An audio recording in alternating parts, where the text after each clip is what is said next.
MP হিসাবে আপনাদের কষ্ট আমি অনুভব করি না, ব্যারিস্টার হিসাবে আপনাদের কষ্ট আমি অনুভব করি না। ব্যারিস্টার হইতে গিয়ে লন্ডনে প্রতিদিন 8 ঘন্টা ট্রলি খেলতাম আর 5 ঘন্টা মানুষের বাড়িতে বাড়িতে ডেলিভারি ম্যান হিসাবে ডেলিভারি দিতাম খাবার। ওই সময় আমি বুঝতাম যে 8 ঘন্টা পরে 5টা মিনিট কাম করতে শরীর চলতো না। মনে হইতো কখন বাসায় যাই মুখে একটা রেস্ট নিব, একটু বিছনার মধ্যে পড়ে থাকবো। সুতরাং আপনাদের এই কষ্টগুলো আমি একেবারে ঘাম দিয়ে বুঝার চেষ্টা করি এবং আমি বুঝি বলেই নির্বাচিত হওয়ার পরেই প্রথমে যখন ময়লা পরিষ্কারের জন্য পানিতে ডুব দিয়েছিলাম, ডুবতে উঠে আমার মনে হয়েছে সিএনজি একেবারে তার বাসস্থান ছাড়া থাকতে পারে না। আপনারা অনেকে মনে করেন যে আমরা মনে হয় তুষাদুষি করি। তুষাদুষি করি না রে ভাই। যে আমাদের ভাগ করে নষ্ট করছে তার ব্যাপারে কিছু দীর্ঘ নিঃশ্বাস ফেলানোর অধিকার তো আমাদের আছে। আচ্ছা, আমাদের সোনারঘাটের কি কম ছিল যে গত 40 বছর ধরে আমরা একটা স্ট্যান্ড বানাইতে পারি নাই? আমরা এমপি পাইছি, আমরা মন্ত্রী পাইছি, আমরা বড় বড় বক্তব্য দেওয়ার লোক পাইছি, কিন্তু একটা স্ট্যান্ড বানানোর লোক পাই নাই। আরে খালি স্ট্যান্ড কেন? আমি তো কথা দিয়ে যাচ্ছি আপনাদেরকে, যদি বেঁচে থাকি প্রতি বছর যে 1 মে হবে, প্রতি বছর একটা অনুষ্ঠান করে আপনাদের জন্য নতুন নতুন সম্ভাবনার কথা আমি আইসা বলে যাব। এই মরা নদীতে বাঁচাইতে গিয়া, নদী ধারে বাঁচাইতে গিয়া আর আপনাদের 2টা স্ট্যান্ড করতে গিয়ে এই পর্যন্ত খরচ হয়েছে প্রায় 75 লাখ টাকা। কাদির ভাই আমারে বলছে যে 2 লাখ টাকা অন্তত নেই। আমি বললাম কাদির ভাই খার কাছ থেকে টাকা নিতাম, এ বেটায় যদি সিএনজির বেটায় যদি টাকা আমাদের যেমন লাগে 2 লাখ, এ বেটায় যাত্রীর কাছ থেকে নেওয়া লাগতো না টাকা। সিএনজির ড্রাইভারও বিপদে পড়বো, যাত্রীও বিপদে পড়বো। 8 টাকা আমি তোমার কাছ থেকে কেড়ে নিতাম, রাষ্ট্র এবং শেখ হাসিনা আমার এদিকে টাকা দিয়ে বলাই নিতেছে। কিন্তু টাকা 10 বছর করছেন কিনা হিসাব চাইলেও তুই বাক তুই বাইরে দেশ থেকে। এই 10-15 বছর ধরে এই টাকা গেল। আমি দেখি মাত্র 4 মাসে জননেত্রী শেখ হাসিনা আমার 29 কোটি টাকা বরাদ্দ দিচ্ছে। কত কোটি? 2 লাখ টাকা দেওয়া যায় না সিএনজি রে। আমি নির্বাচনের সময় কইছিলাম মজা মারে মজা ভাই, আর আমরা খালি বলছা ভাই বুঝলাম নি। ওই মুখা প্রতিটা দাবে দাবে বাড়ি এই বক্তৃতা কিতা বরাদ্দ দেয়। উনি দুঃখের কথা কিতা কইতাম, ঈদের সময় যে জননেত্রী শেখ হাসিনা যে শাড়ি আর লঙ্গি দেয়, এটা আগে জীবনে উঠছিলানি কোনোদিন।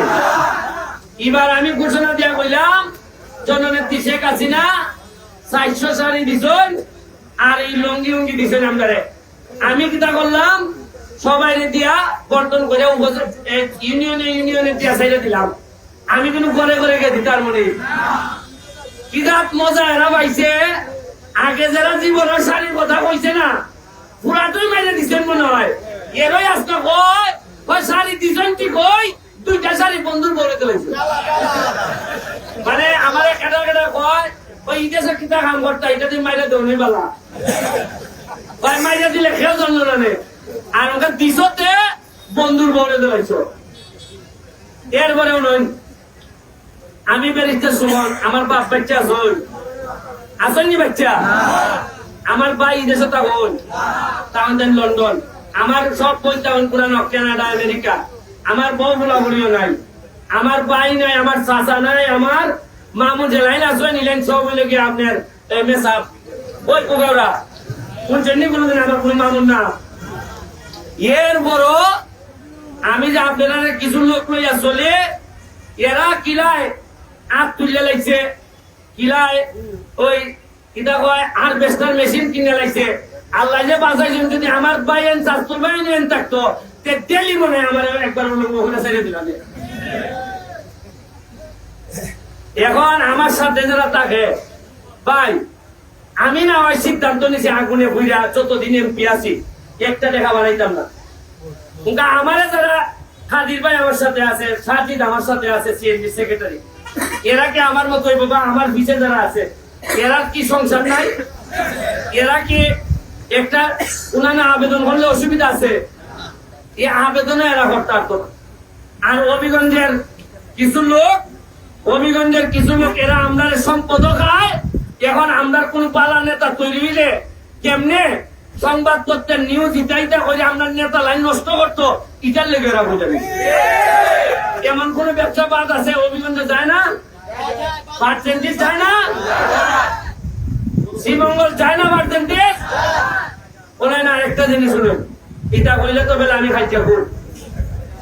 ওই যে চা বাগান আছে না, আমরা চা বাগান আছে নি, চা বাগানের কম এরা চা বাগানের শ্রমিকরা পাইঙ্গারা আটা খায়, জানেন কি আপনারা? এটা ই কম পাইঙ্গা দেওয়ার যে ব্যবসাটা, এই ব্যবসাটা আগে আছে সোনারঘাটে।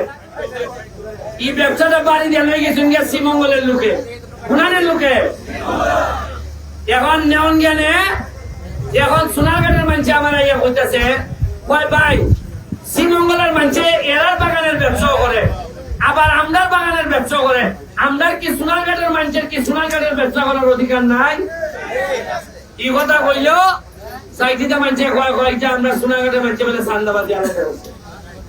মানে ব্যবসা বালা হত্যা তাই না, তুমি তাও তুমি বিপদ করবা।